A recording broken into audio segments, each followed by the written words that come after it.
नमस्कार आणि आपल्या YouTube चॅनलवर पुन्हा स्वागत आहे।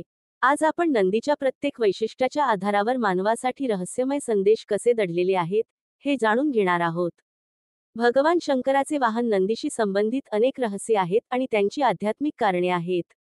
अनेकदा आपण पाहतो की नंदीची मूर्ती शिव परिवारापासून किंवा मंदिराच्या बाहेर काही अंतरावर आहे।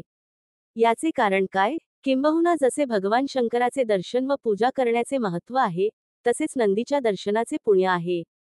नंदीच्या दर्शनाचे महत्त्व। नंदी हे केवळ भगवान शंकराचे वाहन नसून ते त्यांचा परमभक्त देखील आहेत। फक्त त्याला पाहून मनःशांती मिळते। असे म्हटले जाते की शिव समाधीमध्ये मग्न राहतो, कारण ते एक महान तपस्वी देखील आहेत। जर एखाद्याची इच्छा नंदीकडे व्यक्त केली गेली तर तो निश्चितपणे ती देवापर्यंत पोहोचवतो। मग ती नंदीची प्रार्थना बनते जी भगवान शिव निश्चितपणे पूर्ण करते। नंदी मंदिराच्या बाहेर बसलेला आहे, जिथे भक्त सहजपणे त्यांचा संदेश देऊ शकतात। नंदीचे डोळे काय म्हणतात? नंदीचे डोळे खूप सुंदर आहेत। त्यांना पाहून मनाला शांती मिळते।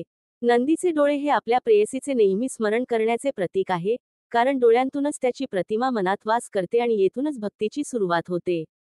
परंतु भक्तीबरोबरच ते नीतिमूल्येही महत्त्वाची मानतात, कारण भक्तीबरोबरच राग, अहंकार आणि दुर्गुण यांचा पराभव करण्याची क्षमता माणसामध्ये नसेल तर भक्तीचे ध्येय साध्य होत नाही।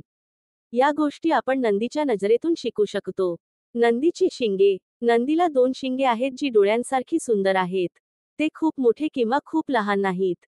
शिंगे मेंदूशी संबंधित आहेत। नंदीचे दर्शन घेतल्यानंतर त्याच्या शिंगांना हात लावून कपाळाला लावण्याची परंपरा आहे।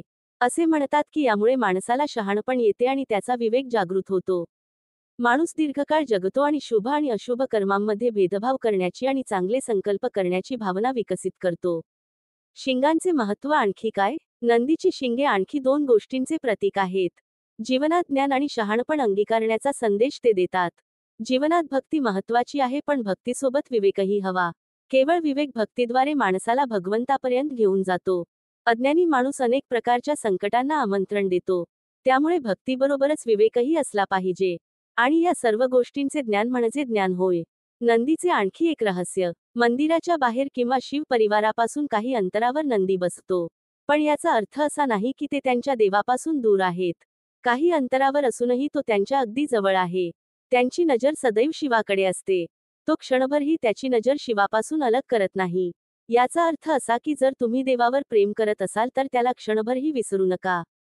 हेच कारण आहे की शिव त्याच्या नंदीपेक्षा नंदी शिवाच्या जवळ आहे। जो भक्त नेहमी भगवंताचे स्मरण करतो, देव त्याला अधिक स्मरण करतो। नंदीच्या गळ्यात घंटा। नंदीच्या गळ्यात सोन्याची घंटा आहे। त्याचा आवाज आला की मनाला गोड वाटतो। शिव जेव्हा नंदीवर स्वार होतो तेव्हा ते वाजत राहते। ही एक दैवी धून आहे जी नंदीला प्रिय आहे। या नादात ते आपल्या प्रियकराच्या ध्यानात सतत मग्न राहतात। घंटाचा मधुर सूर म्हणजे नंदीसारखा माणूस आपल्या भगवंताच्या सुरात तल्लीन राहिला तर जीवनाचा हा प्रवास खूप सोपा होतो। त्याचे प्रत्येक कार्य केवळ त्याच्या परमेश्वराला समर्पित आहे। नंदीचे पाय काय म्हणतात? नंदीला 4 पाय आहेत ज्यांच्या मदतीने तो शिवाची यात्रा यशस्वी करतो। त्यात खूप खोल अर्थ दडलेला आहे। मानवी जीवनात फक्त 4 टप्पे आहेत।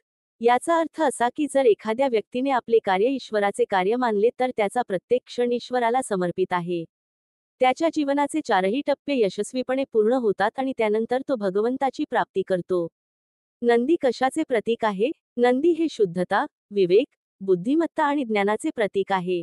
त्यांचा प्रत्येक क्षण शिवाला समर्पित आहे आणि तो माणसाला शिकवतो की जर त्याने आपला प्रत्येक क्षण देवाला समर्पित केला तर देव त्याची काळजी घेईल। मंदिरात ही गोष्ट विसरू नका। पुढच्या वेळी जेव्हा तुम्ही भगवान शिवाच्या दर्शनासाठी मंदिरात जाल तेव्हा नंदीलाही नमस्कार करा।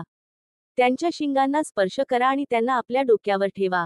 आणि येताना तुमच्या इच्छा त्यांच्या कानात कुजबुजवा। भगवान शिव ते लवकरच पूर्ण करतील।